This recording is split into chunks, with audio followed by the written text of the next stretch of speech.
آپ میں سے جتنے نوجوان یہاں اس ٹیسٹ کو دے رہے ہیں، جتنے پاس ہوں گے انشاءاللہ سب 100% فری آئی ٹی اسکل حاصل کریں گے انشاءاللہ تعالی۔ اور اگر آپ اس ٹیسٹ کے بعد دوسرا ٹیسٹ بھی دینا چاہتے ہیں یا دوسرا کورس کرنا چاہیں گے تو وہ بھی آپ کو کرائیں گے، اسی ٹیسٹ پہ دوسرا کورس بھی کرائیں گے، تیسرا بھی کرائیں گے، چوتھا بھی کرائیں گے، پانچواں بھی کرائیں گے انشاءاللہ۔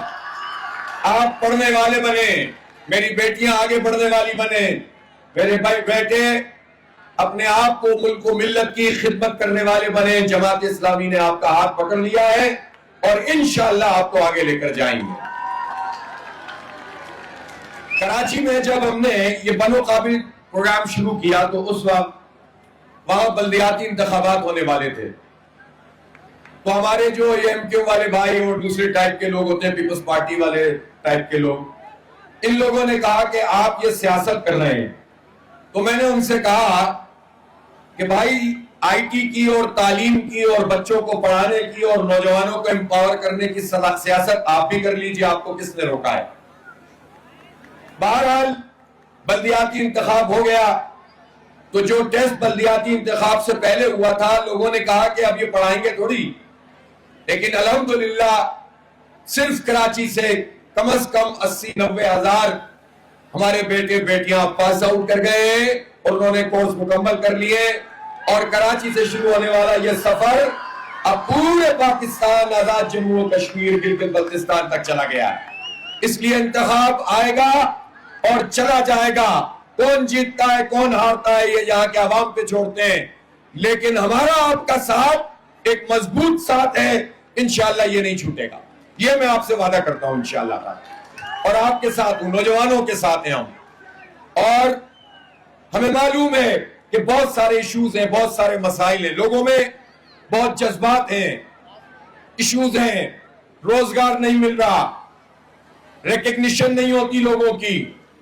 یہ جموں و کشمیر آزادی تحریک کشمیر کا بیس کیمپ ہے، سوالات اٹھے ہوئے ہیں اور میں اس بے چینی کو محسوس کرتا ہوں۔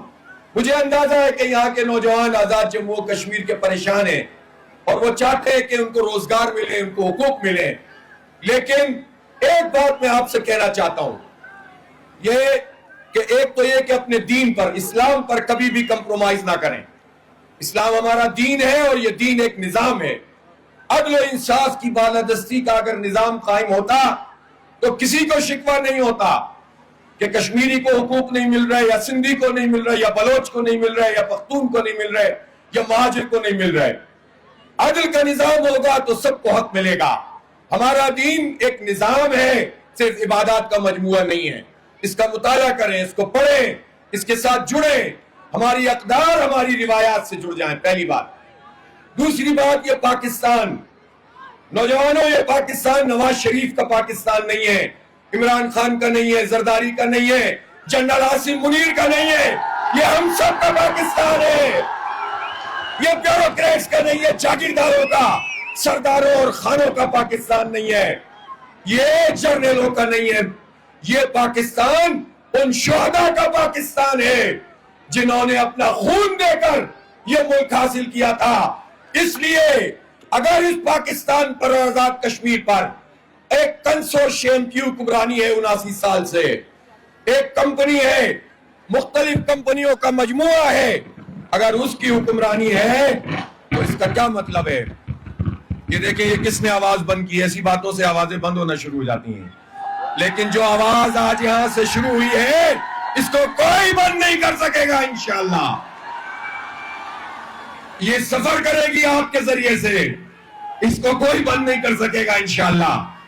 اس لیے یہ صدا تو اب اٹھ گئی ہے، تو اس پاکستان سے محبت کریں کہ جو کشمیر کی آزادی کا پشتبان بنے، جو عدل اور انصاف کا نظام قائم کرے، جو سب نوجوانوں کے ہاتھ میں قلم دے، کتاب دے، ان کو آئی ٹی میں آگے بڑھائے، انشاءاللہ اس نظام کو بدل کر وہ پاکستان آپ کو دیں گے انشاءاللہ تعالی، اور یہ نسل آگے بڑھے گی، یہ نوجوان نسل آگے بڑھے گی اور اپنا حقیقی پاکستان حاصل کرے گی۔ میں پورے پاکستان کی طرف سے آپ سب لوگوں کو، آپ نوجوانوں کو، مظفرآباد کے نوجوانوں کو، بیٹوں اور بیٹیوں کو یہ یقین دلاتا ہوں کہ پورا پاکستان آپ کے لیے کھلا ہوا ہے. آپ آگے بڑھیں، آپ روزگار حاصل کریں، آپ تعلیمی اداروں میں آئیں، آپ جابز کریں، آپ انٹرپرینورشپ کیجئے، آپ اپنی کمپنیز بنائیے. پورا پاکستان آپ کی پشت پر کھڑا ہے، کوئی رکاوٹ نہیں ہے. اسی طرح آپ کو بھی یہ عزم کرنا ہوگا کہ ہم کسی خطے کے لیے، کسی جغرافیہ کے لیے، کسی پہاڑ کے لیے، کسی میدان اور کھیت کے لیے نہیں، ہم عقیدہ لا الہ الا اللہ محمد الرسول اللہ کے لیے جد و جہد کرتے ہیں اور اس کے ساتھ جڑے ہوئے ہیں. جو لا الہ الا اللہ محمد الرسول اللہ کے ساتھ جڑا ہوا ہے، ان چھوٹی موٹی مشکلات کو وہ برداشت کرے گا اور مل کر ہم آگے بڑھیں گے. تقسیم ہوئے تو ٹوٹ جائیں گے، بکھر جائیں گے. اور دیکھ لیجئے مشرقی بازو ہم سے جدا ہوا تھا، آج خود اس بنگلہ دیش میں لوگوں نے نکل کر بھارت کی جو باقیات تھی حسینہ واجد، اس کو اٹھا کر پھینک دیا. 50 سال بعد تاریخ نے اپنے آپ کو دہرایا اور سب متحد ہو گئے الحمدللہ. اور آپ یہ بھی سمجھ لیجئے، ابھی بنگال میں الیکشن ہوا ہے انڈیا میں، اس الیکشن میں 90 لاکھ لوگوں کے ووٹ ہی ختم کر دیے انہوں نے، اور پھر اس کے بعد مسلمانوں پر حملے شروع ہو گئے. اس لیے کوئی ایسا قدم جو بھارت کو طاقتور کرنے والا ہو ہم وہ نہیں اٹھائیں گے. یہ پاکستان آپ کا ہے، یہ ہمارا ہے. ہم سب مل کر انشاءاللہ اس پاکستان کو طاقتور کریں گے اور جموں و کشمیر کی آزادی کا پروانہ بنیں گے. آپ کو مبارک ہو. آپ کو انشاءاللہ پرچے مل جائیں گے، آپ پڑھیں گے اور آگے بڑھیں گے. انشاءاللہ یہ بنو قابل پروگرام گیم چینجر بنے گا اور آپ کو انشاءاللہ دنیا اور آخرت کی کامیابی کا ایک ذریعہ بنے گا. بہت شکریہ. شدید گرمی میں آپ یہاں موجود ہیں، تعلیم کے لیے آئے ہیں. سما خراشی میں نے کی ہے، معذرت چاہتا ہوں. میری بیٹی اللہ تمہارے نصیبوں کو اچھا کرے، تمہیں خوش رکھے اور آباد رکھے، تمہیں دنیا اور آخرت کی ساری بھلائی بنو. تم بھی اس امت کے ماتھے کا جھومر بنو، آگے بڑھو، جد و جہد کرو.